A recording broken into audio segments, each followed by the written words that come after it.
Então, continuando, não é? No exemplo 7, se z é igual a f de xy tem derivadas parciais de segunda ordem contínuas, e x igual a r ao quadrado mais s ao quadrado, e y igual a 2rs, determinar dz e dr, né? Na letra A e na letra B, d ao quadrado z, né? dr ao quadrado. Então, a regra da cadeia vai nos fornecer, né, que dz em função de r, né, vai ser dz dx vezes dx dr mais dz dy vezes dy dr.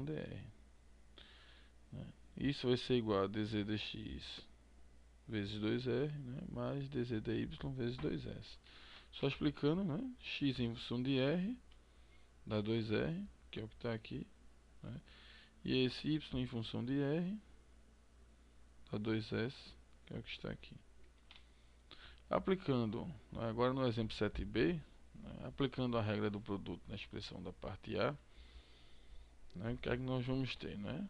D ao quadrado z, né, dr ao quadrado, vai ser igual, né, a d dr vezes 2r dz dx mais 2s dz dy. Ok? É o que está aqui, né, 2r dz dx mais 2s dz dy.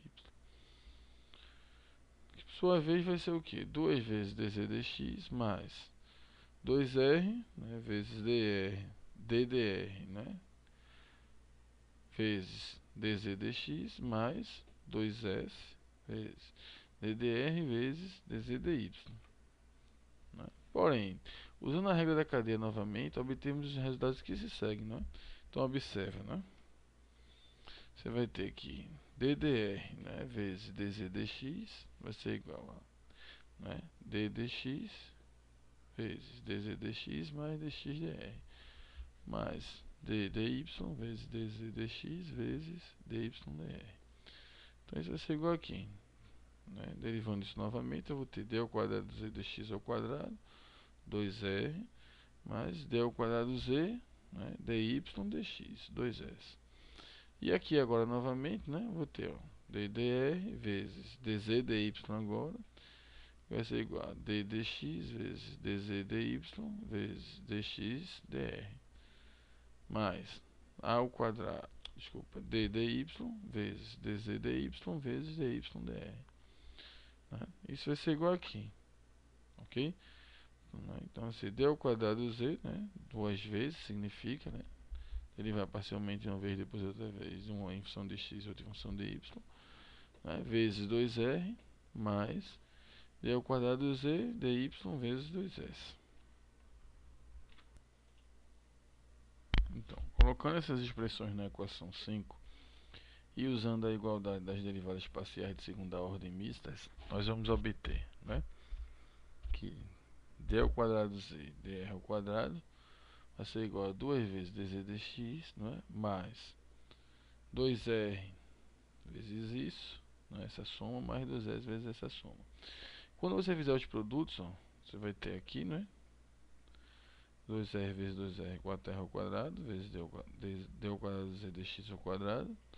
Né? Quando você multiplicar esse por esse, vai dar 4rs. Mas quando você multiplicar esse também vai dar 4rs. Você vai ver que esses dois, né, são semelhantes, ok? Em seguida, mais, né, esse produto por esse, vai chegar a 4s ao quadrado, né, d ao quadrado z dy ao quadrado.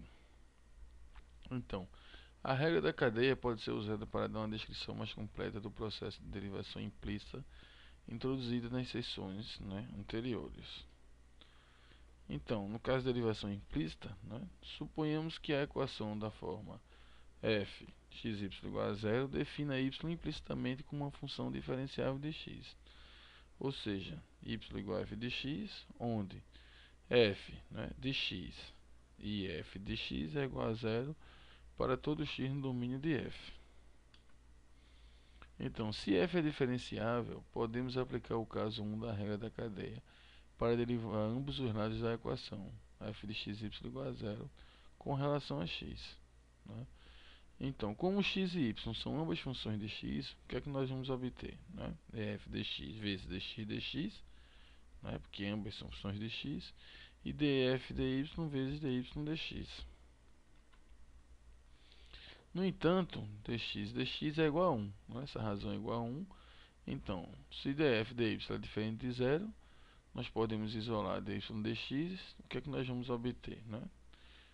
Então, dy dx, né, vai ser igual, né, a df dx, né, sobre df dy, né, essa razão aqui.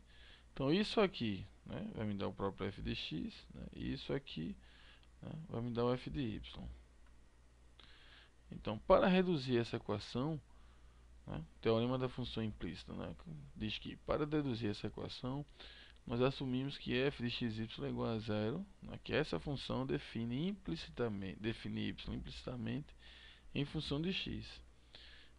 Então, o teorema da função implícita, né, que isso é demonstrado em cálculo avançado, fornece condições sob as quais essa hipótese é válida. Então, teorema da função implícita, né?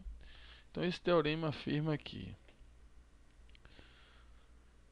suponha que f é definida em uma bola aberta contendo a B, né, onde f de AB é igual a zero, né, e f de y de AB é diferente de zero, e f de x e f de y são funções contínuas nessa bola, né? Então a equação f de x e y igual a zero define y como uma função de x perto do ponto AB. E a derivada dessa função é dada pela equação 6, que já vimos anteriormente aqui, né? Equação 6.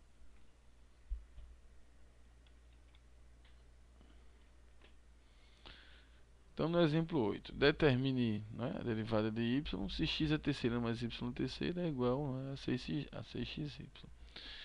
Então, a equação dada, né, essa aqui, ela pode ser escrita como, né, passa isso para cá, x é terceira mais y terceira menos 6xy é igual a zero. Né? Dessa forma, aquela equação 6 que nós vimos, né, dy aqui dx, vai ser igual a menos f de x, né, sobre f de y. Né, onde esse f de x, a derivada disso aqui, em relação a x, né, 3x ao quadrado menos 6y, e f de y, a derivada disso aqui em relação a y. Né? Então, 3y ao quadrado menos 6x. Ok? Organizando aqui, né, dividindo tudo por 3 e organizando, vai ter x ao quadrado menos 2y, y ao quadrado menos 2x. Então, suponha agora que z seja dado implicitamente como uma função z igual a f de xy, por uma equação da forma f de xyz igual a zero, né, para todo x e y no domínio de f. Se f, né, a função f maiúscula, eu vou chamar aqui essa outra função f minúscula, forem diferenciáveis, utilizamos a regra da cadeia para derivar a equação f de xyz igual a zero, da seguinte forma. Né? Então, a derivada da função em relação a x, derivada de x em relação a x. Né? Derivada da função aí em relação a y, derivada de y em relação a x. Derivada da função em relação a z, derivada de z, né, em relação a x. É igual a zero. Vamos usar essa equação. Porém, né, eu tenho aqui, ó, d de x é igual a 1, né, e d de x de y é igual a zero. E, portanto, essa equação vai se tornar o quê? Né? Df dx, né, mais df dz vezes dz dx igual a zero. Né? Se você fizer as devidas trocas aqui, né? F dx é igual a 1, né? Cadê?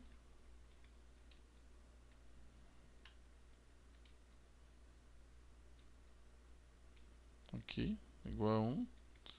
E se eu considerar, né, d dx de y igual a zero, né? Então aqui, né, igual a zero, então isso aqui vai sumir. Ok? Então vai ficar só o que? Df dx, né, mais df dz vezes dc dx. Ok? Então a equação 7, né? Se df dz é diferente de zero, isolamos dz e dx e obtemos a primeira forma das equações. Então está aqui, ó. dz dx, né, vai ser igual a razão, né, menos df dx sobre df dz, né, dz dy vai ser igual a menos, né, df dy sobre df dz. Então a fórmula para dz dy é obtida de modo semelhante, do mesmo jeito. Então, novamente, né, uma versão do teorema da função implícita nos dá as condições sobre as quais nossa hipótese é válida. Então, essa versão nos diz que suponha que f é definida dentro de uma esfera contendo a, b e c, né, 3 variáveis no caso aqui, onde f de a, b e c é igual a zero, né, e f de z, né, quando eu considero a, b e c diferente de... Então, quando eu considero f de z, f de a, b, c, né, com relação a z diferente de zero, né, e f, né, de x', f de y' e f de z são contínuas dentro da esfera. Então, a equação f de x, y, z igual a zero define z como uma função de x e y perto do ponto ABC. E as derivadas parciais dessa função são dadas, né, por 7. Né? Então, determine, né, dz dx e dz dy se x é terceira mais y terceira mais z terceira mais 6xyz é igual a 1. Então eu posso escrever, né, essa equação aqui, né, dessa seguinte maneira. Ok? Então naquelas equações vistas, né, dz dx vai ser menos, né, f de, né, f em relação a x sobre f em relação a z. Né? Então, ó, você fazendo isso em relação a x, o que é que você tem? 3x ao quadrado, né, pegando isso aqui, 3x ao quadrado, mais 6yz, né, e a outra, né, 3z ao quadrado, mais 6, né, xz. Simplifico, tenho isso aqui, ok? Então o mesmo vai ser aqui, ó, dz dy, né? Então usando a expressão, né, derivada da função em função de y, é a derivada da função em função de z. Então está aqui, ó, em função de y, 3y ao quadrado, né, mais 6xz, e em função de z, né, 3z ao quadrado mais 6xy, ok? Então simplificando também, né, nós vamos obter essa expressão aqui, ok?